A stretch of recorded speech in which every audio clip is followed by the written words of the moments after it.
Spoiler warning. Spoiler warning. This is a more guff review of Raw Deal. I'm going to spoil this movie big time. Be careful. Beware. Fred MacGuffin reviews. Raw Deal, 1948. This is film noir at its best. We've got now film noir is sort of mainly crime stories, murder stories, uh, dark characters, dark scenarios, dark stories, and yeah, that's what you're getting. And yeah, I like a good film noir. Yeah, I do. Good stuff. This is from 1948. Now, Raw Deal. That title was stolen by Arnold Schwarzenegger for one of his movies. So this is not a remake that's not a remake. Completely different stories. Now we have Anthony Mann directing this. We have Dennis O'Keefe starring as Joe Sullivan. We have Claire Trevor, who plays Pat Regan, and we have Marcia Hund, who plays Anne Martin. And that's our love triangle in this. Now, Joe and Anne are a couple, but Joe is in prison, and he was, I suppose, what would you say? Double cross. Say double crossed. He was double crossed by Rick, who's he's like a gang boss, and yeah, Rick's a bad guy. Rick's our Come on, Fred. Use your words, Fred. You can do it. Use your words. now Rick, I suppose, because of Pat, makes an effort to get Joe out of prison, and he sort of greases the wheels of making some wardens leave a few gates open that Joe might escape. But he doesn't try too hard. Rick doesn't try too hard because he doesn't want Joe to get out. He figures he'll get a few doors open for him, but he knows that the chances of Joe escaping and living to tell the tale are pretty slim. At the start of this, we meet Pat. She's doing the voiceover here on this. She's telling her story, and she's in love with Joe, and she's going to visit him in prison to let him know that this prison break is on and to be ready. But as she's waiting to meet him, uh, Anne is there ahead of her, and Anne was working for Joe's lawyer during his trial, and I think she's taken a liking to Joe. She thinks Joe is a good guy because he saved someone's life when he was young. He saved someone from a fire. So she thinks there's good in Joe, and I think she has a soft spot for Joe. Now, let's talk about our director here, Anthony Mann. He's a big name in directing. The heroes of Telemark, El Cid, The Tin Star, The Glenn Miller Story, Winchester 73, Bend of the River, The Naked Spur, The Far Country, Man from Laramie, and Man of the West. So yeah, a lot of good movies there that he's directed, and he does a very good job on this. He's got a very good cinematographer as well, John Alton, who won an Oscar for An American in Paris, and Elmer Gantry. Now, Dennis O'Keefe, who plays Joe Sullivan, he was also in The Leopard Man, Brewster's Millions, Walk a Crooked Mile, and T-Men. Claire Trevor, she was in Key Largo, Stagecoach, Murder My Sweet, and Dead End. And Anne Martin was in Lost Angel, Bride by Mistake, and Pride and Prejudice. So yeah, you've got a good cast here, and we also have Raymond Burr, who's playing Rick Coyle, and he's our bad guy. He was also in Rear Window, Ironside, Godzilla, 57. And yeah, so we have a great prison breakout. We have Pat driving the getaway car. She loves her man. She's going to risk everything for him. there's a dragnet put around the city, and we have Joe going to hide out at Anne's, and Anne doesn't know he's coming, and she I don't know how he gets her address, but he gets her address somehow. Oh yeah, she gives it to him. She gives it to him.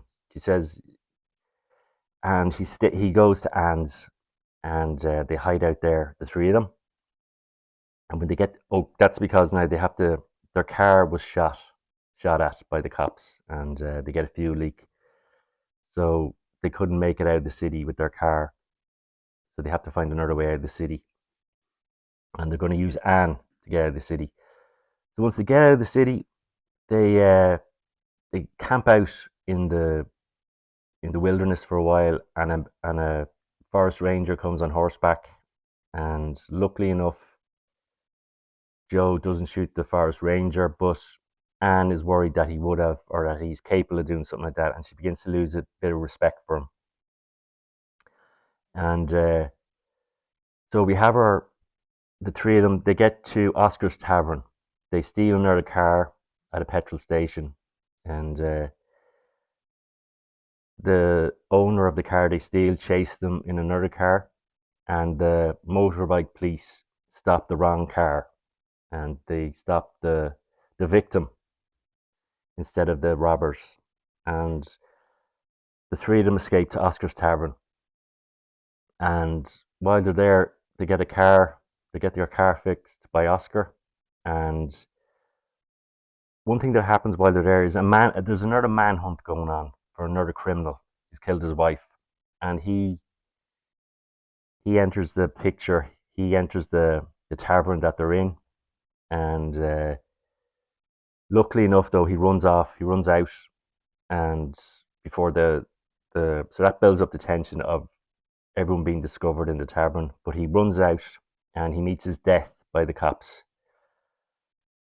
So so we find out that Rick is going to send one of his gang members, Fantail, to meet with Joe in Crescent City, and Joe is owed 50,000. So it's a lot of money, and Joe wants his money.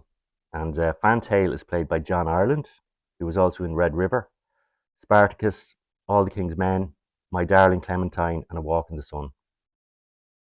He's a very familiar character. He's been in a lot of movies, so once you see him, you'll recognize him. And one thing I didn't mention was that our man on the run that we meet at Oscar's Tavern, another fugitive, is played by Whit Bizzle. And a bit of trivia for you. He has 323 credits to his name, and he was also in The Magnificent Seven, Creature from the Black Lagoon, Soylent Green, The Time Machine, Hood, Birdman of Alcatraz, Warlock, Invasion of the Body Snatchers. So yeah, he's once you see him, you'll recognize him if you're into movies. So we have Rick, we have Fantail meeting Joe and the ladies at Grimshaw's, and a fight breaks out between Joe and Fantail, and Anne comes to the rescue and shoots at Fantail, and she thinks she's killed him. And Joe decides to get. They leave very quickly. Fantail, they think he's dead, but he's not. Joe decides to dump Anne because he knows she's not meant for this world of crime, and he doesn't want to see her get hurt.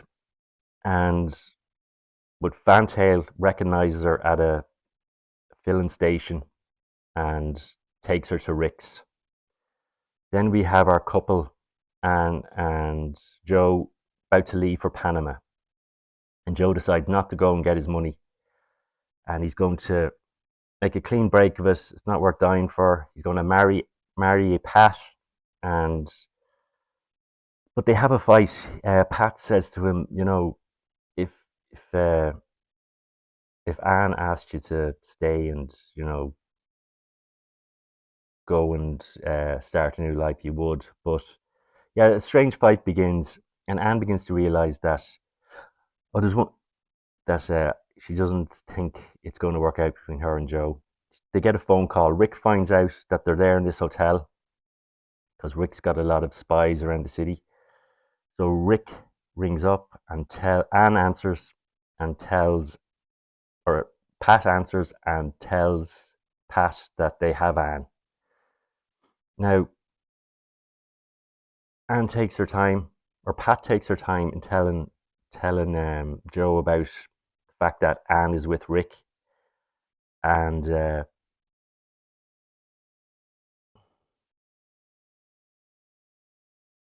once she realizes that it's not going to work out between her and Joe really loves Anne, she tells him, and he decides to go and confront Rick and meet up with Rick and save Anne.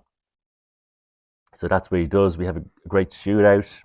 We have a confrontation. It's like a confrontation between Rick and Joe, and both of them get shot.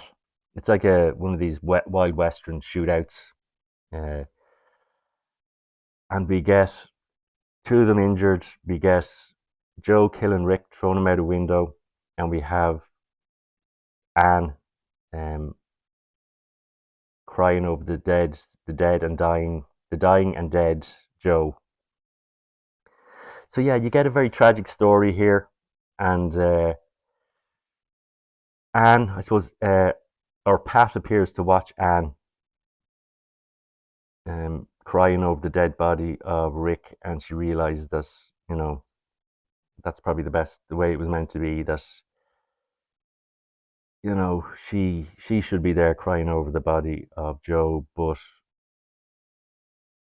it's I think Anne loves him more. And yeah, who else do we have in this? I think I've talked about everyone that's supposed. Yeah, I need to talk about. So yeah, you get a lot in this movie. You get a great sort of fugitive story, love triangle, and very tense. I think you want Joe to make the right decision. Just get out, escape. Of course you do, but he has to go back and try and save Anne once Rick gets his hands on her. And Rick's a nasty piece of work. He likes to torture. He probably tortured Anne when he had her, and he knows he had to, get try and get Anne out of the picture, or out of Rick's clutches, because he doesn't deserve that sort of end. If he just couldn't leave Anne with Rick. So yeah, you got a very good film noir here. I really enjoyed it. I really recommend this. I would give this a strong 4 out of 5. It's nearly like 4.5 out of 5. It's getting close to 5 for me. As I said, it's really well shot. Looks great, and don't let black and white put you off. I think black and white for me makes you focus more on the story and the characters, and there's less flashiness about the stories and the viewing experience. And yeah, I like these older movies because the more straightforward I think the stories and the characters and yeah, really enjoy them. So check it out if you can. I watched this on Talking Pictures, but it's available. It's probably available on YouTube and Blu-ray and DVD. So Raw Deal 1948. Check it out. Fred MacGuffin's reviewed. Raw Deal. And it's not the Arnold Schwarzenegger one.